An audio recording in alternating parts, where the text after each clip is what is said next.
3 days after the battle, General Hyan stood in a room that had once belonged to High Commander Voss. The Eternal Dominion was still broken, still drifting in space above Earth, but parts of it still worked, including this room, where the Valari commander had planned the destruction of humanity. Now it would serve a different purpose. Hyan was not a tall man. He was not impressive to look at. He had gray hair and a lined face and hands that shook slightly from age. But his eyes were sharp and his voice was steady. In front of him knelt the new leader of the Valari fleet. Her name was something unpronounceable, so the humans called her simply the Admiral. She had taken command after Voss died, and she had made the decision to surrender. Now she would face the consequences of her empire's choices. "You came here to destroy us," Hyan said calmly. "You gave us a choice between slavery and death. Now we give you a different choice." The Admiral looked up at him. Her 4 eyes were dull with exhaustion and defeat. "What choice?" "You can return to your empire and tell them what happened here. Tell them about the battle. Tell them about your defeat. Tell them that Earth is not a world to be conquered." Hyan walked to the window.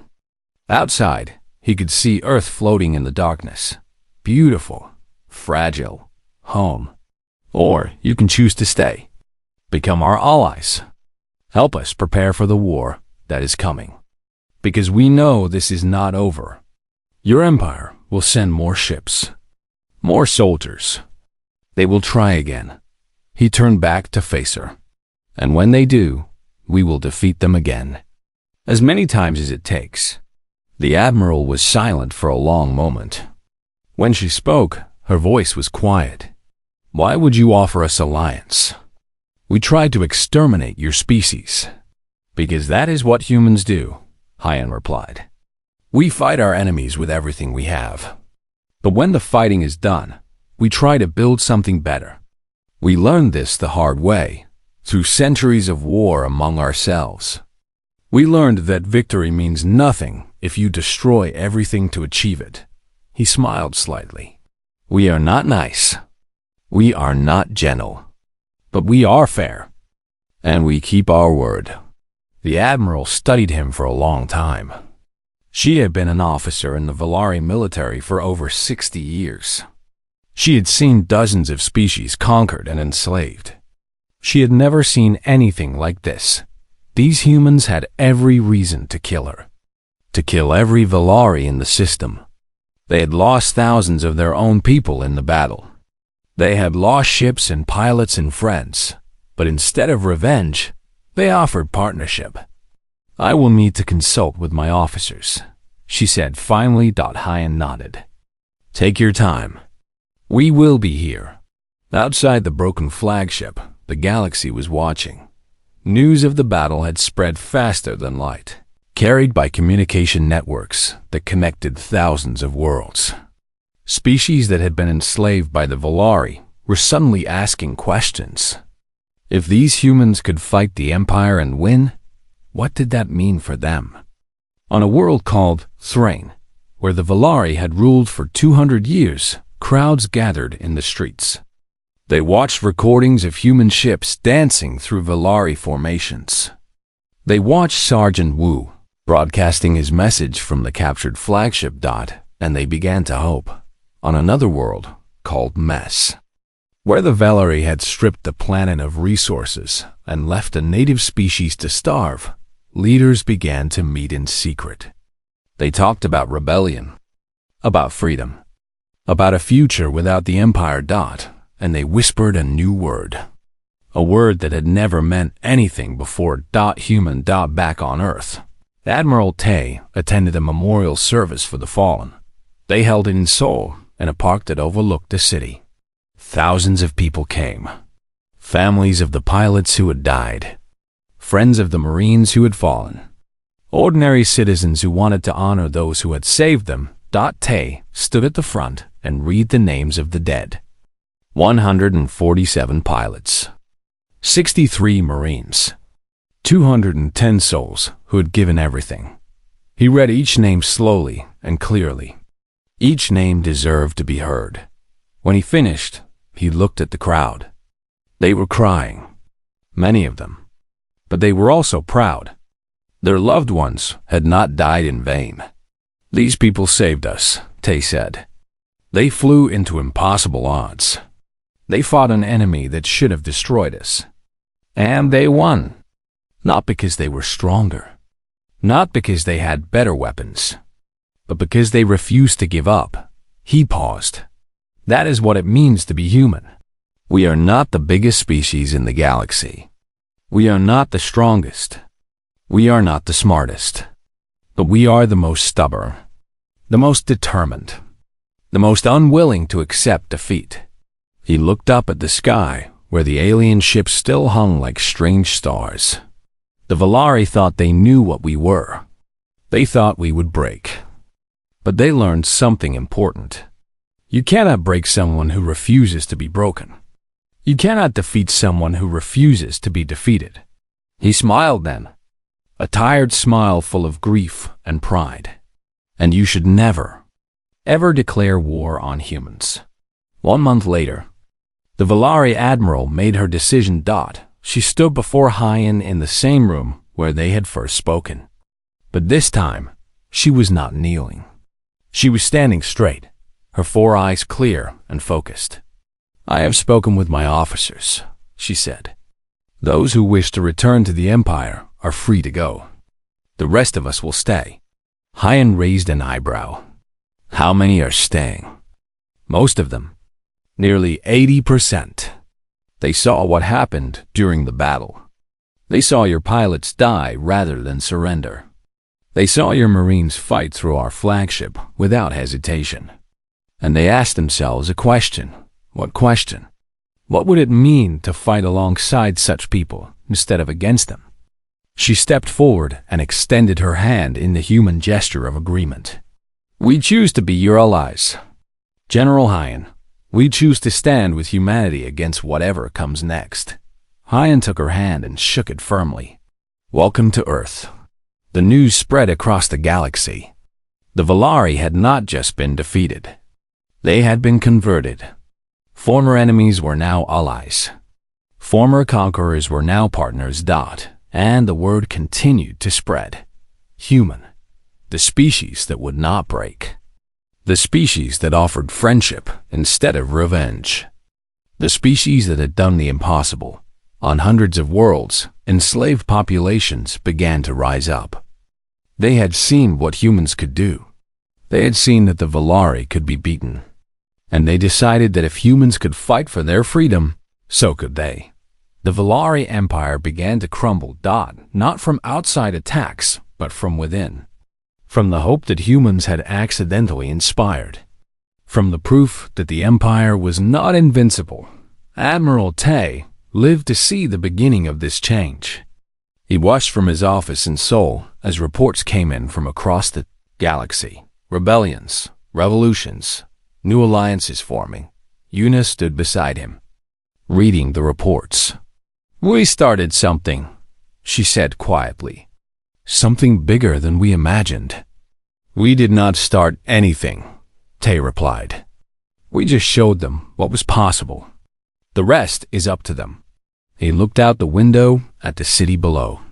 Seoul was rebuilding. The world was rebuilding.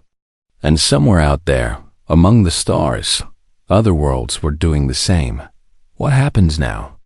Yuna asked. Tay thought about it for a long moment. "Now we keep going," he said finally. "We explore. We build. We make friends and fight enemies and try to leave the galaxy a little better than we found it. That is all any species can do." He turned to face her with a small smile. "And if anyone else makes the mistake of declaring war on us, we will remind them why that was a very bad idea." Yuna laughed. It was the first time she had laughed since before the battle. "You think there will be others? Other empires who want to conquer us?" "I am certain of it. The galaxy is big and full of dangers. But we proved something important during this battle. We proved that humans do not give up. We do not surrender. We do not break. He looked back at the stars.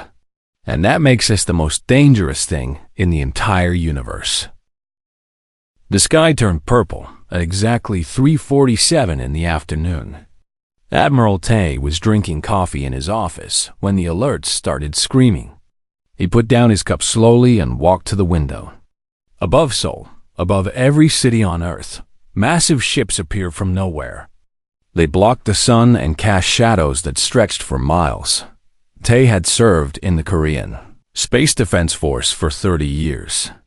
He had seen many things, but he had never seen anything like this. The ships were beautiful in a terrifying way. They were shaped like giant flowers made of metal, with petals that glowed with soft blue light. Each ship was bigger than a mountain. His phone rang.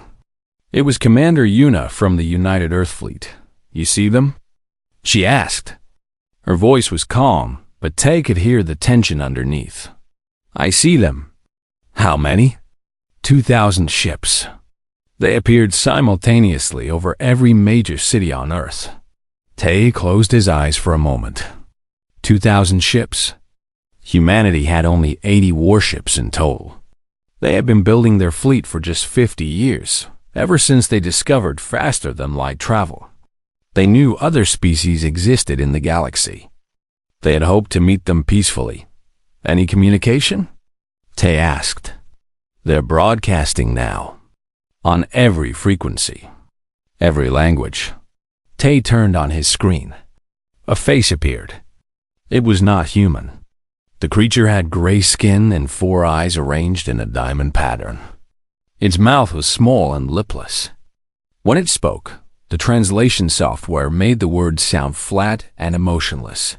"People of Earth, we are the Valari Empire. We have watched you for many of your years. We have seen your primitive ships exploring our territories. We have seen your colonies spreading like disease across planets that belong to us. This ends now." The alien paused. Behind it, Tay could see other Valari moving around what looked like a command center. They all had the same gray skin and 4 eyes. They all wore the same dark uniforms with silver symbols. "You have 2 choices," the alien continued. "Surrender your planet and all your colonies. Accept our rule. Your species will serve the Empire as workers and soldiers. This is a generous offer. Many species receive no such choice. Or," Tay whispered to himself, even though he already knew, "or we will destroy you completely. We will burn your cities. We will poison your oceans. We will crack your planet like an egg. When we are finished, there will be no evidence that your species ever existed." The alien leaned forward. Its 4 eyes blinked one at a time. "You have 1 rotation of your planet to decide. Choose wisely." The screen went dark. Tay stood still for a long moment. Then he picked up his phone and called Yuna back. "Emergency meeting," he said. "Everyone, now." 3 hours later, Tay sat in the main conference room of the United Earth Command Center in Geneva. Around him sat the most powerful military leaders on Earth. General Park from Korea, General Smith from North America, Admiral Kai from the Pacific Fleet. Commander Yuna sat beside him, her face showing no emotion. "We cannot win a direct fight," Admiral Kai said. He was an older man with white hair and tired eyes. 80 ships against 2,000. The math is simple. "Perhaps surrender is not so bad," said a diplomat named Han. He was sweating. "They said we could live as workers. At least we would survive." "Survive as slaves," Yuna said quietly. "That is not survival. That is slow death." The room fell silent. Everyone looked at the table or at their hands. The weight of the decision pressed down on them all. Then Tay spoke. "I want to tell you a story," he said. His voice was soft, but everyone listened. "When I was young, my grandfather told me about the old wars on Earth. He told me about times when our people faced enemies who were stronger, who had more weapons, who seemed impossible to defeat. He stood up and walked to the window. Outside, one of the alien ships hung in the sky like a metal moon. He told me that humans are different from other creatures. When a wolf faces a bigger wolf, it runs or it dies. When a lion meets a stronger lion, it surrenders or it dies. But humans? Humans do something strange. When humans face something bigger and stronger, something that should destroy them, they get angry. He turned back to the room. They get stubborn. They refuse to accept what seems obvious. They fight when fighting makes no sense. They survive things that should kill them, not because they are stronger, but because they simply will not stop. General Park nodded slowly. My grandmother survived the occupation. She used to say that you cannot break someone who refuses to be broken. The Valari think this will be easy, Tay continued. They have conquered hundreds of worlds. They have destroyed dozens of species. They think they know how this works. They arrive with their big ships and their big threats, and everyone surrenders. He smiled. It was not a happy smile. They have never met humans. Yuna stood up. We have been preparing for this moment. Not specifically for the Valari. But we knew someday someone would come, and we would have to fight. She pulled up a display showing Earth's fleet. 80 ships. Small. Fast. Each one packed with weapons that humans had spent 50 years developing in secret. We are outnumbered 25-1, she said. But our ships are not like theirs. Our pilots are not like theirs. We have spent our entire history fighting ourselves. We have become very, very good at war. The room was silent again. But now the silence felt different. There was something electric in the air. Something dangerous. Admiral Kai spoke again, but this time his voice was stronger. You are suggesting we fight. I am suggesting we win, Tay replied. He looked around the room at each person. Some looked scared. Some looked determined. But not one of them looked ready to surrender. Send them our answer, Tay said to the communications officer. Tell them exactly what we think of their offer. The officer swallowed hard. What should I say, sir? Tay thought for a moment. Then he smiled again, and this time there was something wild in his eyes. Tell them to go to hell. 6 hours later, the Valari received humanity's response. It was short. It was rude. It contained several words that the translation software struggled to process. The Valari commander stared at the message for a long time. Then he turned to his officers. They have chosen death, he said. Begin the attack. He did not know it yet, but he had just made the biggest mistake of his life. The biggest mistake in the entire history of the Valari Empire. He had just declared war on humans. Captain Jin was not a complicated man. He liked simple things. Good food, cold drinks, fast ships. And right now, he was flying the fastest ship in the human fleet directly toward an enemy 10 times his size. Captain, the second wave is breaking formation, his navigator reported. Her name was Sue, and she had been his navigator for 5 years. She was calm even now, with death approaching from all directions. Good, Jin said. That means they are scared. He pulled his ship into a tight spin, avoiding a beam of energy that would have cut them in half. The G-forces pressed him into his seat. His vision went gray at the edges. But he had trained for this. He had pushed his body beyond what was natural, beyond what was safe. All human pilots had, because they knew someday they would need every advantage they could get. Target the ship on the left, Jin ordered. The one with the damaged engine. Targeting. Jin's ship, the Arrow, was small. It carried only 2 weapons. But those weapons had been designed by the best engineers on Earth, led by a brilliant man named Day, who never slept and never smiled. Day had understood something important. In space, speed was king. You did not need big weapons if you could move fast enough, A small rock moving at half the speed of light carried more energy than any bomb. The arrow fired. A tiny projectile, no bigger than a pen, shot forward at impossible velocity. It hit the Valari ship's engine compartment and kept going, punching through the entire vessel before exiting the other side. The ship exploded. "Good hit," Sue said. Her voice was still calm. Enemy formation is scattering. All around them, human ships were doing the same thing. Dancing, weaving, striking and retreating. It was chaos, but it was controlled chaos. Every human pilot knew their role. Every ship knew where to be. The Valari had never seen anything like it. On the Eternal Dominion, High Commander Voss watched his second wave crumble. How are they doing this? He demanded again. He had asked the question many times now. No one had a good answer. Nell studied the battle data on her screen. "They are not fighting like a fleet," she said slowly. "They are fighting like individual warriors. Each ship operates independently, but supports the others.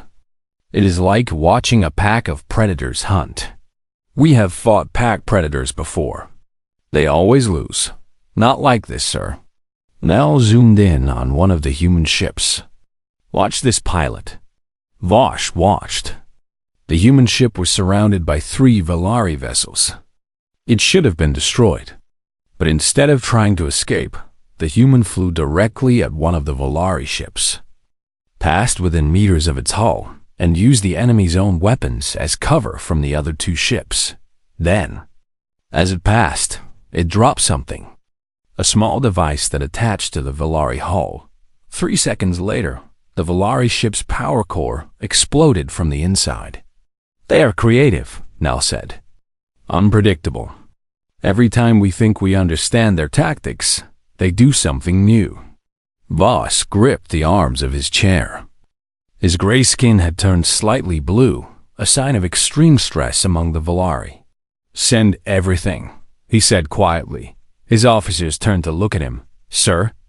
"Send every ship. All 2,000. End this now." Back on Earth, Admiral Tay watched the tactical display with growing concern. The second wave had been harder. They had lost 12 ships, 12 crews, hundreds of lives. And now every Valari ship was moving toward Earth at once. "They are done playing games," Una said. She stood beside him, her face illuminated by the display's glow. "This is their full assault." Tay nodded slowly. "Then we respond with everything as well." He opened a channel to the entire fleet. "All ships, this is Admiral Tay. The enemy is committing their full force. This is what we prepared for. This is the moment." He took a breath. "Remember your training. Remember your families. Remember that we are not just fighting for ourselves. We are fighting for every human being alive. We are fighting for our right to exist." On the Arrow, Captain Jin listened to the Admiral's words. Around him, his crew was silent. Sue was still watching her screens. The engineer, a young man named Ho, was checking their weapons for the 100th time. "You ready?" Jin asked them. "No," Ho admitted. "But I am going to fight anyway." Jin smiled. That was the most human answer possible. The battle that followed would be studied for centuries. Historians would call it the Battle of Earth's Shadow, because it began in the darkness behind Earth's moon. But the soldiers who fought it called it something else. They called it Hell. 2,000 Valari ships against 66 human ships. The math was simple. The math was terrifying. But humans had never been good at accepting what math said they should do. The human fleet split into small groups of 3 or 4 ships each. They darted through the Valari formation like fish swimming through a net. Everywhere they went, things exploded. Captain Jin led his group directly at the center of the Valari fleet. It was suicide. Everyone knew it was suicide. But Jin understood something that the Valari did not. Humans were not afraid of death. They were afraid of dying without meaning. "Target the command ship," Jin ordered. "The big one in the middle. That is their flagship," Sue said. "The Eternal Dominion. It has more guns than our entire fleet. Then let us give them something to shoot at." The arrow accelerated toward the flagship. Behind them, 3 other human ships followed. The Valari gunners tracked them and fired. Beams of energy filled the space around them. One of the human ships exploded. Then another, but Jin kept going. "Distance to target?" he asked. 10,000 kilometers. 5,000. 2,000. Fire everything." The arrow launched every weapon it had. Projectiles and bombs and one special device that they had created in secret. It looked like a simple box, but inside it was something new. Something the galaxy had never seen. The box attached to the Eternal Dominion's hull. For a moment, nothing happened. Then the flagship's shields failed. All of them. At once. "Direct hit," Sue reported. "Their shields are down." Jin stared at the massive ship in front of them. Without shields, it was vulnerable. But they were out of weapons. "Ram it," he said quietly. Sue turned to look at him. O stopped what he was doing. "Captain?" "Ram it, full speed. Aim for their bridge." For a long moment, no one moved. Then Sue turned back to her console, setting collision course. O put down his tools and sat in his chair. "It has been an honor, Captain. The honor is mine." The arrow accelerated one final time. On the Eternal Dominion, High Commander Voss saw the small human ship coming directly at his bridge. He had time to feel one last emotion, not anger, not fear. Respect. The arrow struck the flagship at half the speed of light. The explosion was visible from Earth. When the light faded, the Eternal Dominion was broken in half. High Commander Voss was dead, and the Valari fleet was without leadership. On the remaining human ships, there was no celebration. There was only grief and determination, and the knowledge that the battle was not over yet. But something had changed. The Valari had seen humans die, but they had also seen humans choose to die for something greater than themselves, and they had never seen anything like that before. High Commander Voss sat in his chair on the bridge of the flagship Eternal Dominion. He had conquered 47 worlds in his career. He had overseen the extinction of 3 species who refused to submit to the Empire. This mission should have been simple, but these humans had surprised him. They refused, his second officer reported. The officer's 4 eyes were blinking rapidly, a sign of confusion among the Valari. They sent back a message telling us to... "I am not sure the translation is correct, sir." Voss waved his hand dismissively. "It does not matter what they said. Their words are meaningless. What matters is that they have chosen to fight." He looked at the tactical display showing Earth below. Such a pretty planet. Blue oceans. Green lands. White clouds. It reminded him of his homeworld before the Empire industrialized it. "How disappointing," he said softly. "I had hoped to keep this world intact. It would have made a good vacation destination for our nobles." "Sir, our scouts report the human fleet is gathering near their moon." Voss laughed. It was a dry, clicking sound. "How many ships?" "Approximately 80, sir. Small vessels. Lightly armed by our standards. 80 ships."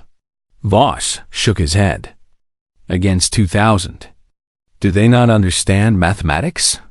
He stood and walked to the viewing window. From here, he could see dozens of his own ships floating in formation. Each one was a masterpiece of Valari engineering, built over centuries of conquest. Each one had enough firepower to level a continent. "Tell me about these humans," he said. "What do we know?" His intelligence officer stepped forward. Her name was Nell, and she had been studying Earth for the past 10 cycles. "They are a young species, High Commander. They discovered space travel only recently. They have no experience with galactic warfare. Their technology is primitive compared to ours. Then why are they fighting? Do they not see they cannot win? Nell hesitated. Her 4 eyes looked uncertain. There is something strange about this species, sir. Our analysts have studied their history. They are violent. Many species are violent. That is why they fall easily to us. Violence without direction is useless. No, sir. No, sir. You misunderstand. Nell pulled up a display showing human history. They are violent with each other. Constantly. For their entire existence, they have been fighting wars among themselves. Over land, over resources, over ideas, over nothing at all. Voss watched the images scrolling past. Wars, battles, explosions, humans killing humans. Century after century. This is good, he said. A species that fights itself is weak, divided. Perhaps, Nell said slowly. But there is more. When threatened by outside forces, they stop fighting each other. They unite. And when they unite, she showed him another image. It was a city rebuilt from ruins. Then another, and another. They recover from disasters that would destroy other species. They adapt. They learn. And they never give up. Even when they should. Voss studied the images. Then he laughed again. You are worried about these creatures? These primitive beings who spend their time killing each other over which invisible god is correct? Sir, I am simply providing information. The decision is yours. The decision is already made. Voss returned to his chair. Send in the first wave. 100 ships should be enough. Let us see what these humans can do with their 80 little boats. The first wave of Velari ships moved toward Earth's moon, where the human fleet waited. The Velari commanders were relaxed. Some of them were already planning their celebrations. This would be easy. It was always easy. On the human side, Admiral Tay watched the enemy approach. He stood on the bridge of the Hana, Earth's flagship. It was smaller than the smallest Velari vessel. But size was not everything. They are sending only 100 ships, Una reported from her station. They think this will be quick. Good, Tay said. Let them think that. Around him, the bridge crew worked in silence. They were scared. He could see it in their eyes, in the way they gripped their consoles. But they were also ready. They had trained for this.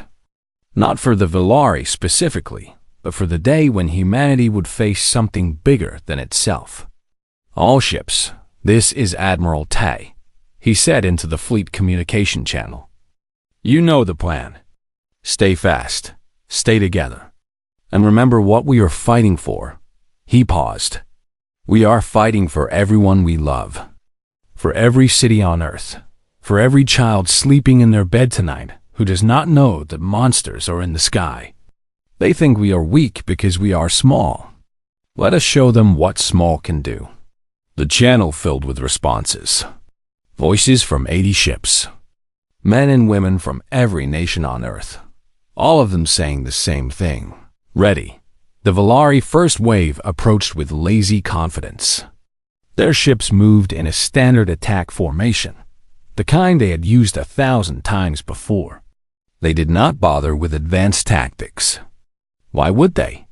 This was just cleanup. The human fleet waited near the moon's shadow. They were hiding, the Velari thought, scared, looking for any small advantage. Then the humans moved. The Velari, commander of the first wave, blinked all 4 of his eyes at once. The human ships had suddenly accelerated to impossible speeds. They were moving faster than any ship should move.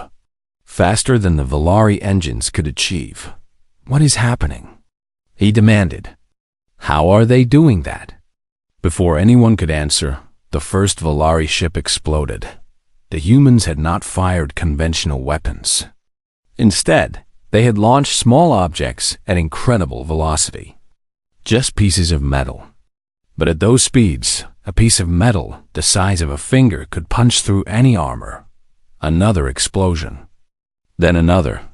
Return fire. The commander screamed. The Volari weapons were powerful. They fired beams of concentrated energy that could cut through mountains. But the human ships were too fast. They danced between the beams like insects avoiding a swatting hand. More explosions. 10 Volari ships were burning now. 20 died on the Eternal Dominion. High Commander Voss watched in disbelief. "What is this?" he whispered. "How is this possible?" Nell stood beside him, her face pale. "They are using their own bodies as weapons, sir. Their acceleration would kill any Volari pilot. The G-forces are beyond what our species can survive." "But humans what? Humans can survive it. Barely. For short periods. But they can survive it." Voss watched as another of his ships exploded. The human vessels were everywhere now, moving in patterns that seemed random but were devastatingly effective. "They are insane," he said. "Yes," Nell agreed. "I believe that is the point." By the time the first wave retreated, they had lost 37 ships. The humans had lost 2. Voss stood perfectly still on his bridge. His officers were silent. No one knew what to say. For the first time in centuries, the Volari had been surprised by a conquest. For the first time, the prey had bitten back. "Send the second wave," Voss said finally. His voice was cold now, all humor gone. "Send 200 ships. And tell them to stop underestimating these creatures." But deep down, in a place he would never admit existed, Voss felt something he had not felt in a very long time. He felt afraid. The death of High Commander Voss changed everything. For the Volari, he had been more than a commander. He had been a symbol. Undefeated for 200 years. The conqueror of worlds. The destroyer of species. And now he was dead, killed by a single small ship crewed by 3 humans who had chosen death over surrender. The Volari fleet fell into chaos. On Earth, Admiral Tay watched the enemy formation break apart. Ships that had been moving in perfect coordination now drifted aimlessly. Captains were arguing with each other over communication channels that human intelligence officers had learned to intercept. "They do not know what to do," Una said. There was wonder in her voice. "Without their leader, they are lost." "That is the difference between them and us," Tay replied. "We do not follow leaders blindly. Every human knows how to fight alone if they must." He turned to his communications officer. "Send word to all ships. Press the attack. Do not give them time to recover." The remaining human ships, now numbering only 43, surged forward. They were exhausted. Many were damaged. Some had only a handful of weapons left. But they kept fighting, because that was what humans did. Meanwhile, something else was happening. Something the Volari had not expected. Sergeant Wu had been waiting for this moment. He stood in the cargo bay of a transport ship that had been hiding behind the moon. Around him were 200 Marines, the best soldiers Earth had to offer. They wore heavy armor and carried weapons designed for close combat. "Listen up," Wu said. His voice was rough from years of shouting orders. "The enemy flagship is disabled. Their shields are down. Their commander is dead. But they still have thousands of soldiers on that ship." He looked at the faces around him. Young faces. Scared faces. Determined faces. "Our job is simple. Get on that ship. Take control of their communication center. And broadcast one message to every Volari ship in the fleet." "What message, Sergeant?" A young Marine asked. Wu smiled. It was not a nice smile. Surrender or die. The transport ship launched toward the broken Eternal Dominion. Volari gunners tried to shoot it down, but they were distracted by the battle around them. The transport slipped through the chaos and attached itself to the flagship's hull. Wu was the first one through the breach. The inside of a Volari ship was strange. The walls were curved and covered with symbols that glowed softly. The air smelled wrong, like metal and something sweet. Gravity felt different, slightly heavier than Earth normal. None of that mattered to Wu. He had a job to do. "Move fast," he ordered. "Communication center is 3 levels up. Kill anything that gets in our way." The Marines moved through the ship like water through cracks. They had trained for this kind of fighting. Close quarters, tight spaces, an enemy around every corner. The Volari soldiers they encountered were not prepared for humans. The aliens were taller than humans, with longer arms and 4 eyes that should have given them better awareness. But they were slow. They had spent centuries fighting enemies who were weaker than them. They had forgotten how to face something truly dangerous. Wu shot the first Volari he saw without hesitation. The alien fell, its 4 eyes wide with surprise. It had expected the human to negotiate or surrender or beg for mercy. It had not expected a bullet between its eyes. "Contact left." One of his Marines shouted. Wu turned and fired. Another Volari fell. Then another. The humans pushed forward, leaving bodies behind them. Some of their own fell too. A Marine named Sung took a blast to the chest and went down.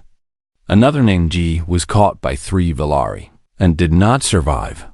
But the others kept going, because that was what humans did. On the bridge of the Hana, Admiral Tay received a communication from the ground assault team. "Sergeant Wu reports they have reached the communication center," Yuna told him. "Heavy resistance, but they are pushing through." Tay nodded. "Tell him to hurry. We cannot keep this up much longer." She was right. The human fleet was running out of ships, running out of weapons, running out of time. But they were also winning.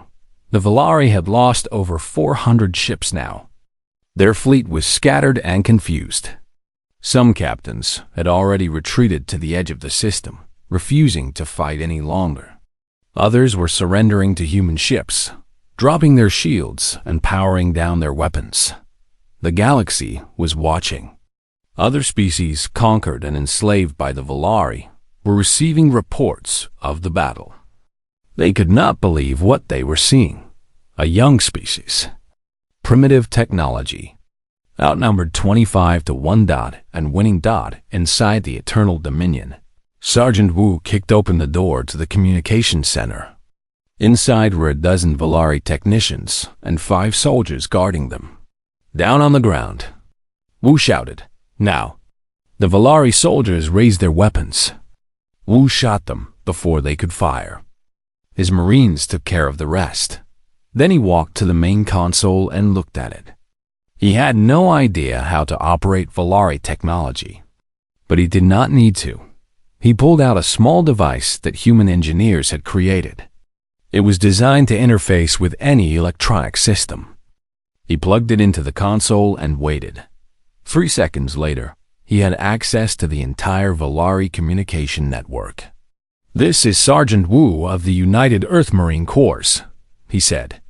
His voice was broadcast to every Volari ship in the system. "Every soldier, every officer, your flagship is under our control. Your commander is dead. Your fleet is broken." He paused, letting the words sink in. "You have 2 choices. Surrender now, and you will be treated fairly. Continue fighting, and you will die.